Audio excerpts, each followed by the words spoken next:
He is the Executive Director of the Kellogg Innovation Network, KIN, and a lecturer of entrepreneurship and innovation at the Kellogg School of Management, Northwestern University. He's also a contributor to Forbes and Huffington Post. And if that wasn't time-consuming enough, he's also the managing partner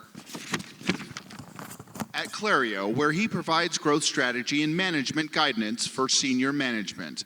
Please welcome to the stage Mr. Robert Wolcott. Congratulations to Plamen Rousseff and the entire Webit team.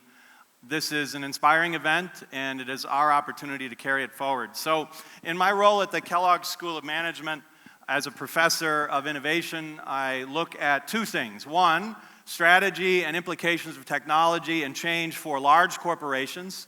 These are my clients at Clario, companies like GE, Johnson Controls, Zurich Insurance, large corporations. How do you figure out where the world might be going and how do you get there? And then also as an angel investor thinking about the future with respect to startups and that sort of thing. So one area is how strategy must change as a result of change in the world. And the other area that interests me that I won't talk about today, but I'm eager to speak with any of you interested in this topic, and that is fundamentally how the experience of being human will change over the remainder of the 21st century.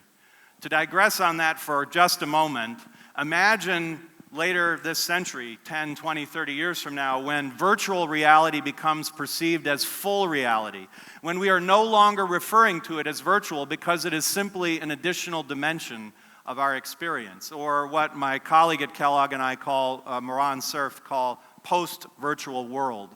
How will the post-virtual world be experienced by us and by our descendants? I won't talk about that today.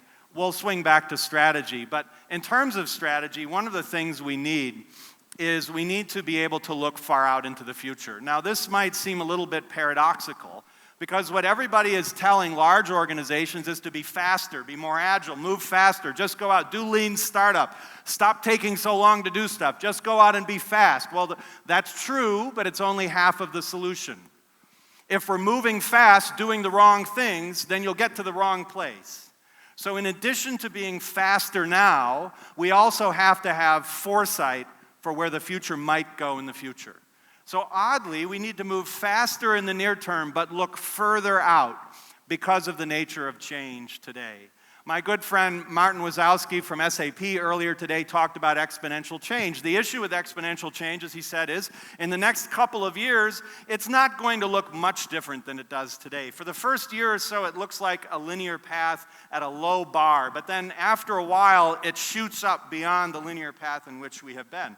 So therefore, we must have greater foresight about where the future might be in 10, 15, 20 years in order to move quickly today in the right directions. And so what I'm going to do for you very briefly today is talk about one thing I've been working on for the last couple of years, and this is what we call proximity, the nearness to something.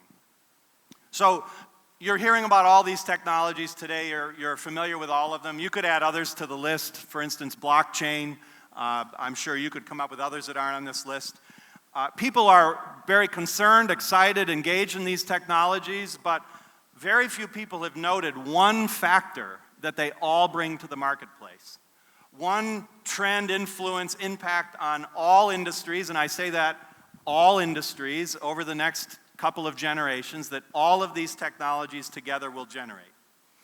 And that is, each of these technologies in their own ways push sensing, analytics, agency, meaning the ability to make decisions or to do things, access to latent resources, access to owned or shared resources, for instance. They push these capabilities in more and more places in the economy, closer and closer to each of us as individuals, as businesses, as government organizations, etc. So what does this mean? This means that they push the production and provision of products and services ever closer to the moment at which they might be demanded. Now, I don't mean just better inventory control. That's a good thing. That's a great thing. But I mean literally pushing the production and provision of products and services ever closer to the moment of demand. Our good friends at Amazon have been doing for the past 2 years something called anticipatory shipping. Anticipatory shipping means that they're watching your online behavior. They're watching what you click on, what you're spending time on. They're watching something we call cursor hover time, which is your wife told you not to buy something, but you keep going back to it because you probably are going to buy it, even though she said you shouldn't. And Amazon sees that. I call that digital drooling. So you're drooling on that thing, you click on it. They have actually sent the product to the distribution center near you before you've even ordered the product. Now, that's exciting. They've been doing it the past 2 years. It's still rough. Do you think they're getting better at it? This is the notion of proximity. But let's push this out even further. Manufacturing, I'll use a simple example. I live in Chicago in the United States. My 6-year-old daughter decided it would be fun to take a fork and put it down the sink and turn on that thing that goes in the sink. So it wasn't so fun for the fork. But if you want to buy one fork, you can't actually buy one fork. You go to a store and you buy 12 forks.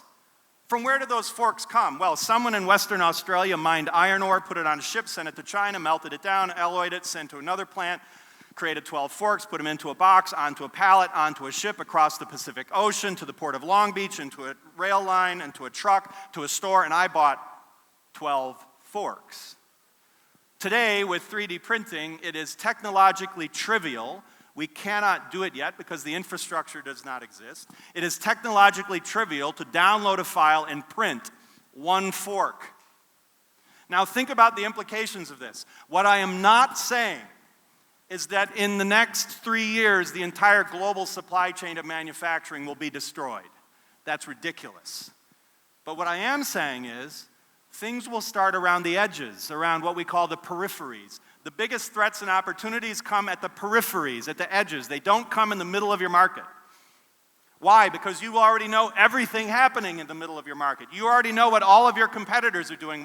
They already know what you're doing. The big opportunities and threats come at the edges of the market. They come in small ways, and then they incur up over time. Some of them get better, and some of them transform the market.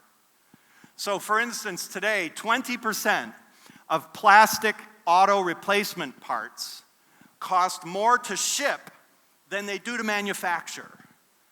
Do you think at some point in the next decade, people will start to produce plastic replacement parts through 3D printing closer and closer to the moment at which it's demanded in time and space? Now, this is not entirely new. We've seen this before. There was something in the 1970s called just-in-time inventory management. The idea was we had just enough inventory in our manufacturing facility to improve our performance and lower our working capital costs. It was great. The fact that we didn't do more of it wasn't because we didn't want to, it's because we couldn't. We didn't have the technological capabilities to do so. Today, we do. Furthermore, these two fellows, Steve and Steve, they were just hobbyists in the 1970s. No one was paying any attention to Steve Jobs and Steve Wozniak. In fact, in elementary school, I got my first computer. It was a TRS-80 by a company called Radio Shack. Believe it or not, in the 70s in the United States, we were buying personal computers at Shacks. It didn't make any sense. It was a crappy computer. It could only do one thing. It had a blinking cursor. That's the only thing the computer could do. But we were so excited about it. We were just hobbyists. And then in the early 80s, IBM launched the PC, and it became safe for businesses to buy PCs. And the world changed. We are at this point right now with technologies like 3D printing, the maker movement worldwide, people just doing stuff, and it's starting to incur into the business space. Now, longer term, what might some of these things mean? The Bureau of Labor Statistics in the United States told us that last year, we in the U.S. had 250,000 taxi and limo drivers. This does not include long-distance truck drivers, which is a very good job. You can raise a family as a truck driver. Sometime in the next 20 years, all of these jobs will be completely eliminated. What will all of these people do? Where will they go? This is our concern as much as theirs, because we need opportunity for everyone to evolve, to transition to this new world. We need social stability. We need people with the income necessary to pay for the things that we're developing here at Webit. And by the way, today we have a global supply chain optimized for scale manufacturing at a distance. What does this mean? The larger your manufacturing facility, the lower your costs. Well, in the next 20, 30, 40 years, this equation will completely change. And we'll blow it up. But we have time. We can start now. So a year and a half ago, I was at the Frankfurt Auto Show with my good friends Alex and Jochen Rentz. Alex is here, at something called the New Mobility World. This is the first time the auto show had ever had an entire floor dedicated to non-core traditional automotive technologies. So like self-driving vehicles, telematics. And as part of that program, I was interviewing people and speaking, and so I had the opportunity to get to know some of the people whom I was interviewing. And one of them was Carlos Tavares, the chairman of Peugeot Citroën. I was particularly impressed by how far out, how much foresight he was bringing to this question of self-driving vehicles. He said, Rob, 3 years ago, so this would have been 4.5 years ago today, 3 years ago, no one serious in the global automotive industry was paying any attention at all to self-driving vehicles. Today, we are all trying to figure out how to catch up. Change is happening quickly. Now, he said, let's imagine self-driving cars actually work for the public in the long run. And I can tell you at some point they will. In fact, I'm going to bet you at some point in the next 20 years, we're going to go from arguing, should we allow self-driving cars on the road, to should we allow human drivers on the road? And I can tell you who's going to win. Now, he said, if we play this movie out 20 years from now, that family that today might need 2 cars, might only need 1 car in the future. Now, they might need none because of ride sharing, etc., but let's set that aside. That family that today needs 2 cars, in the future might only need 1. Why? Because the car takes one spouse to work, the other spouse to work, drops the kids off at school, takes another spouse out shopping. This is a weird family, 3 spouses. I'm sorry about that. In any case, that family now only needs 1 car. And what does this mean for the industry? For the entire history of the global automotive industry, we've used one metric to measure how successful we are: unit sales. And in the next 20 years, this metric will become obliterated. All of the capital allocation, inventory management, marketing decisions, sales channel decisions, they're all being driven to drive this metric. And if we don't recognize this soon enough, the tyranny of metrics will take us down, because we will continue to make decisions based on a performance metric that used to work and at some point in the future won't anymore. So Carlos said something interesting. He said, we need a portfolio of metrics to measure how we're doing, so we know how we're doing in advance of things changing. So we can become used to understanding these new metrics and figuring out when the time is to shift from unit sales to something else. And by the way, there's light at the end of this tunnel.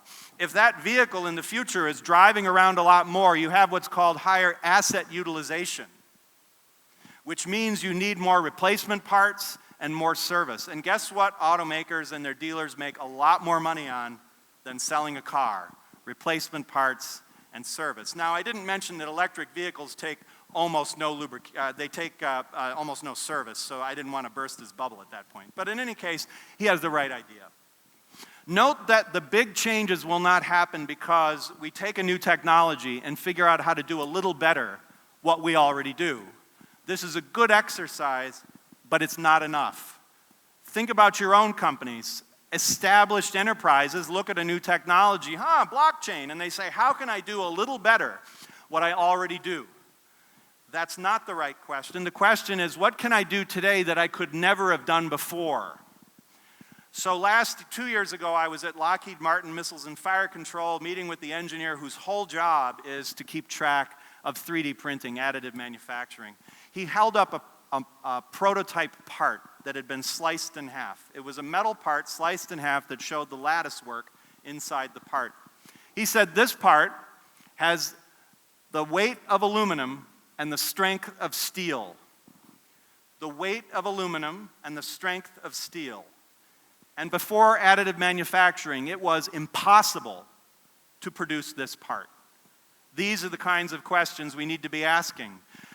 These are the kinds of questions we need to think about history and foresight, not just the future, but from whence we came. The very first commercial insurance was invented in London and Amsterdam by people owning ships, sitting around wooden tables at coffee houses, wondering if their ship would come back.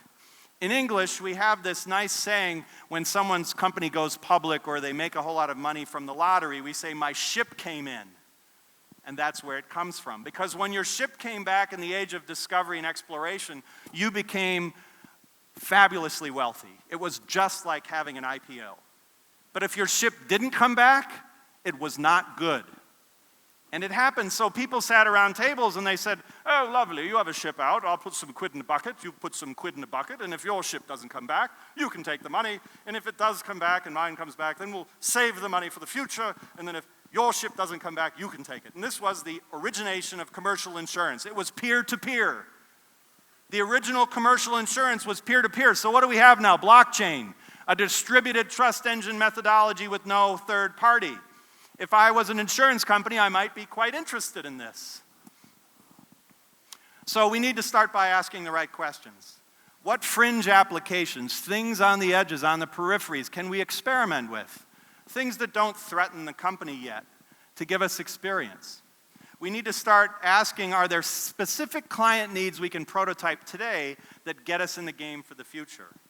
And after we've identified a technology or a business model or something that's happening at the periphery that might add a ton of value, how can we know more about what's going on there than anyone else in our market? That is a source of competitive advantage, peripheral vision. So, to summarize this small bit of foresight I've shared with you today, which was, remember, over the next 20 to 40 years, we will, across all industries, everything will be shifting to push the production and provision of products and services ever closer to the moment at which they are demanded. So if we buy this assertion, imagine 20 or 25 years from now. Think about the value, not the product or service. Your customers don't care about your products or services. They care about the value you're providing to them. Now think about that value you're providing. Think about 25 years from now. If that value can be produced and provided at the moment at which it's demanded, how might your industry look different? And will you still be relevant? Human beings are motivated by a sense of mission and purpose. A place like Webit is a great place to find that and to pursue that. Organizations are motivated by a sense of mission and purpose. Human beings grow through challenges. We don't grow when everything's going great. I hate that about myself, but I know it's true.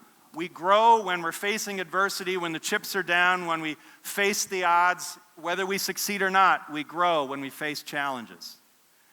Your job as a leader, whether of a startup, a government organization, a large established enterprise, is to identify the challenges and pose them to your teams before the marketplace does it to you, because it will. Thank you very much for your time.